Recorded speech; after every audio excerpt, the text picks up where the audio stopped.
Dear students, आज semester 3 paper 3 CC10 according to syllabus हम लोग फेडरलिज्म के बारे में पढ़ेंगे। इसमें तीन तरह से फेडरलिज्म में 3 तरह से प्रश्न पूछे जा सकते हैं, या यूँ कहें सिलेबस के अनुसार 3 प्रश्न इससे हम लोग निकाल सकते हैं। ये पहला तो है फेडरलिज्म एंड इट्स वर्किंग। दूसरा होगा, जिसको कि पार्ट ए का मैंने ये भाग में बांटा है, और दूसरा होगा यूनियन स्टेट रिलेशन, जिसको कि पार्ट बी के रूप में मैंने उसको ये किया है, बांटा है। और तीसरा होगा डिमांड फॉर स्टेट ऑटोनॉमी, ये पार्ट सी होगा। हम लोग फेडरलिज्म का और इसके वर्किंग के बारे में, पार्ट ए के बारे में आज हम लोग पढ़ेंगे। फेडरलिज्म है क्या? संघवाद वह यंत्र है जिसके द्वारा राज्य की समस्त शक्तियों का विभाजन 2 सरकारों के बीच होता है, केंद्रीय अथवा संघीय सरकार और क्षेत्रीय अथवा राज्य सरकार।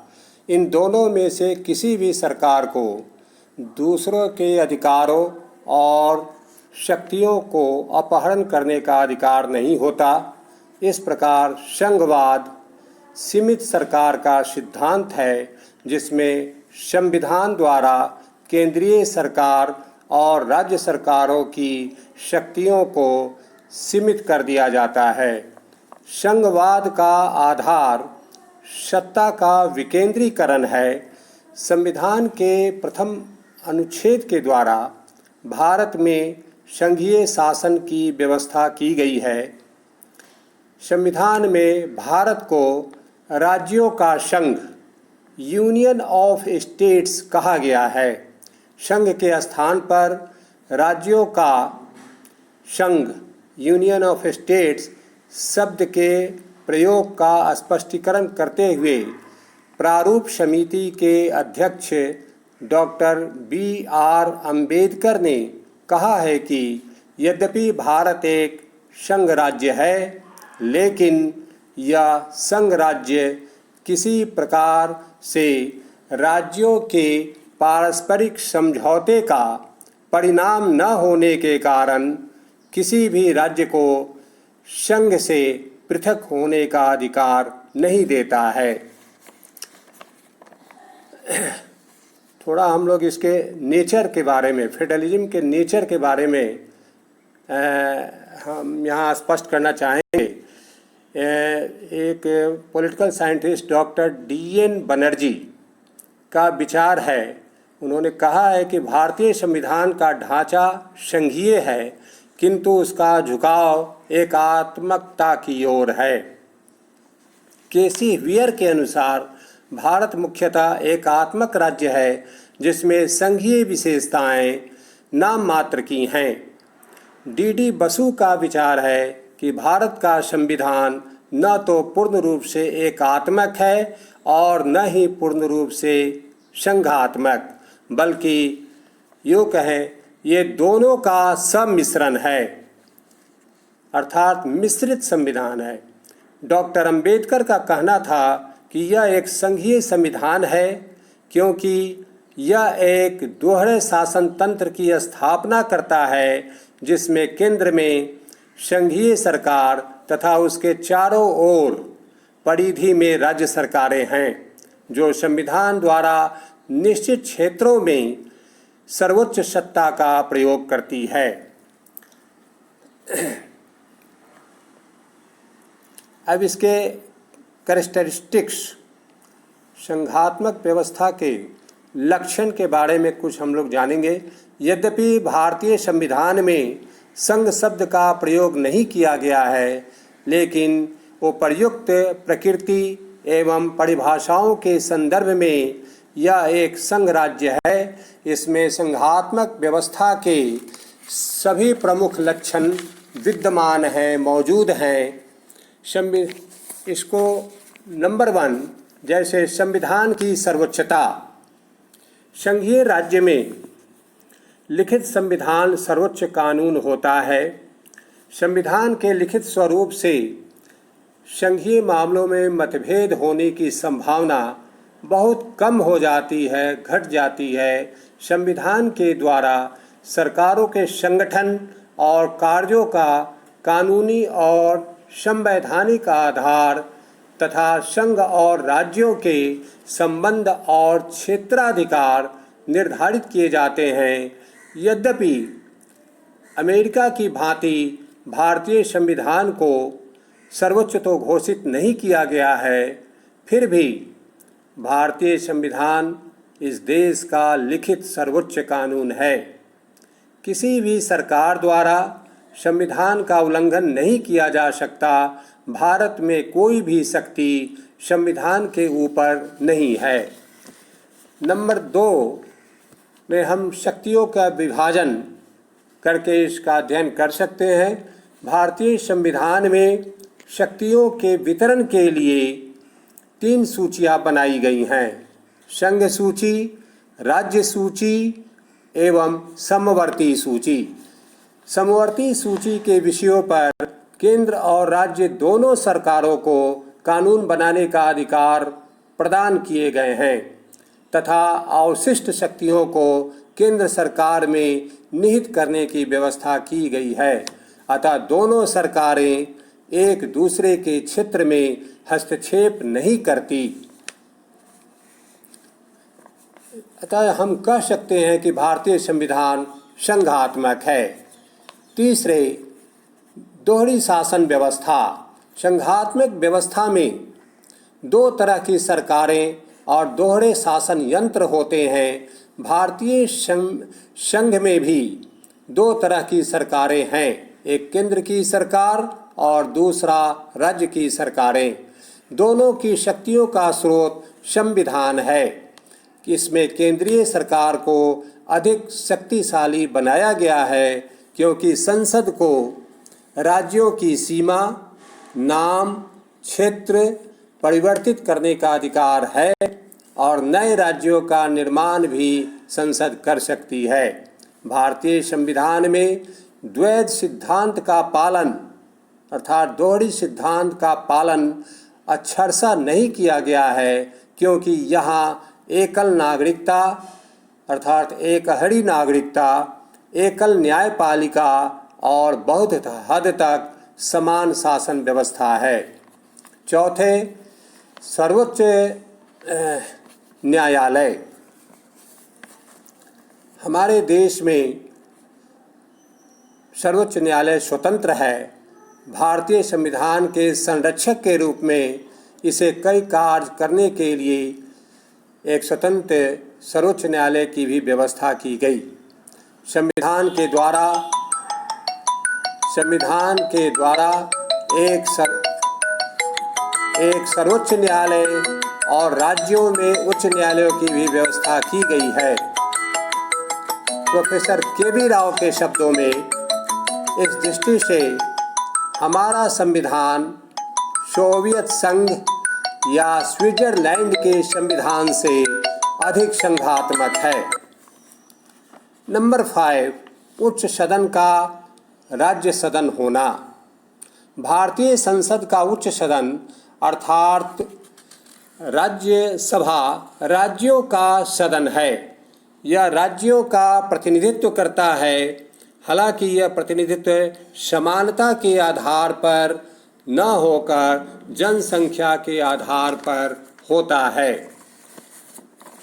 नंबर 6 में संशोधन प्रणाली के बारे में हम जानेंगे। भारतीय संविधान में संशोधन प्रणाली पूर्णतया संघीय प्रक्रिया के अनुरूप है। कतिपय संशोधन विधेयकों को राष्ट्रपति के समक्ष उनकी अनुमति के लिए प्रस्तुत करने से पूर्व कम से कम आधे राज्यों के विधानमंडलों के संकल्प द्वारा स्वीकृति प्राप्त करना आवश्यक है। उपर्युक्त तथ्यों के आधार पर यह कहा जा सकता है कि भारतीय संविधान एक पूर्ण संघात्मक प्रणाली की स्थापना करता है।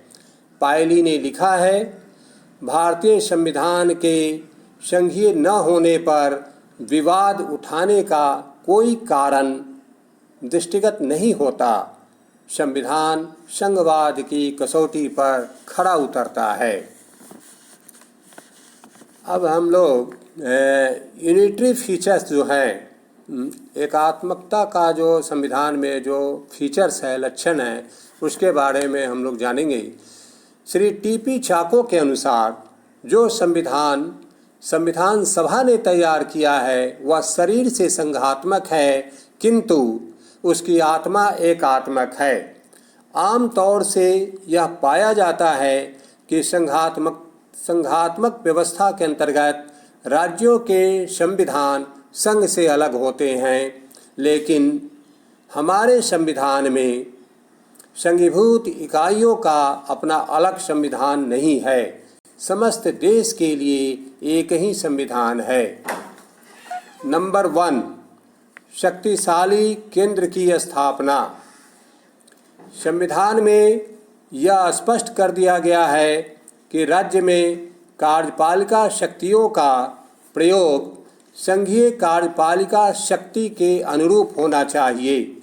संघ का राज्य वित्त पर अर्थात राज्य के कोष पर, खजाने पर हम कह सकते हैं, प्रभावशाली नियंत्रण है।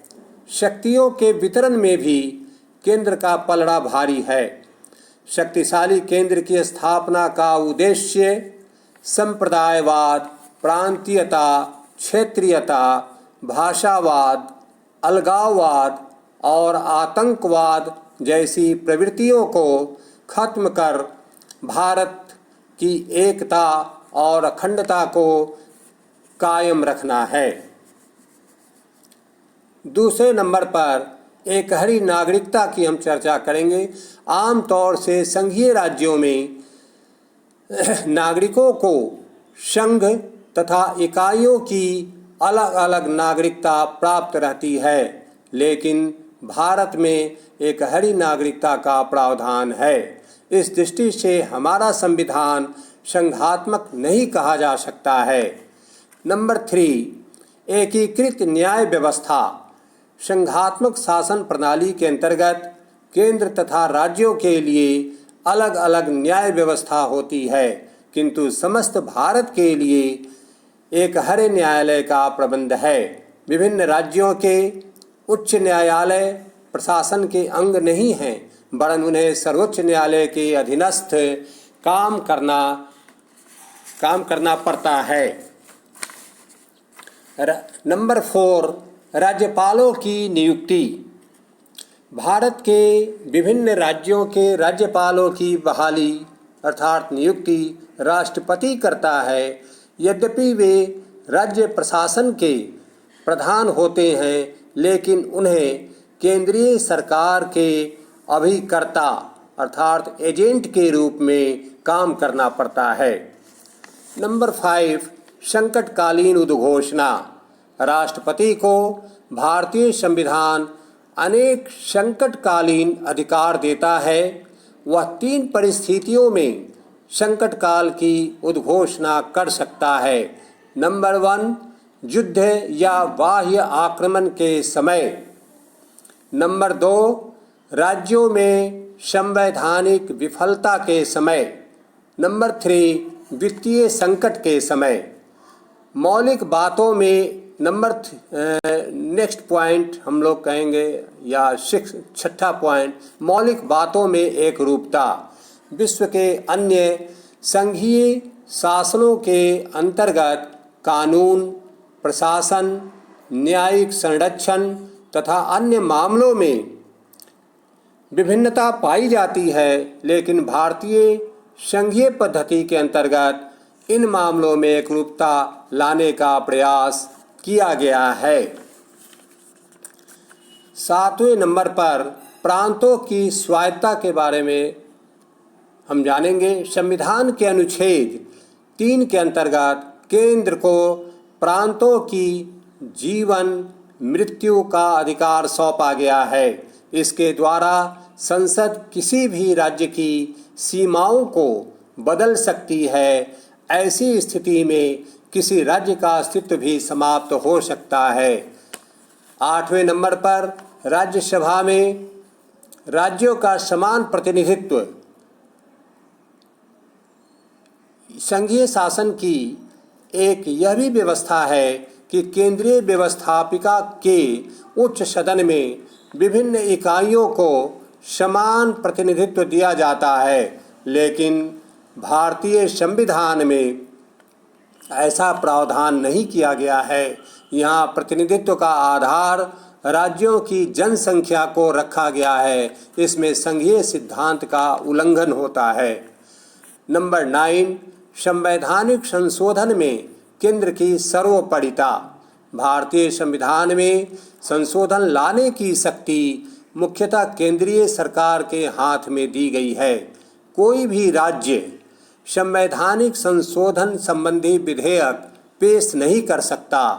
इससे निश्चित रूप से हमारे संविधान में एकात्मकता की प्रवृत्ति दिख पड़ती है। अतः निष्कर्ष में हम कह सकते हैं कि भारतीय संविधान के अंतर्गत पूर्णतः एक संघीय शासन की नींव डाली गई है। इसलिए अनेक विद्वानों ने भारतीय संघ को अर्धसंघ क्वासी फेडरल की संज्ञा दी है। उपर्युक्त तथ्यों के आधार पर ही अनेक विद्वानों ने यह कहा है कि भारत में एकात्मक शासन है।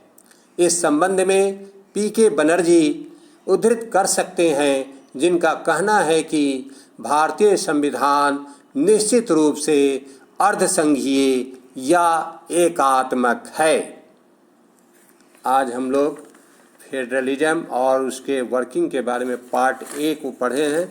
नेक्स्ट क्लास में पार्ट बी हम लोग पढ़ेंगे, यूनियन स्टेट रिलेशन। धन्यवाद।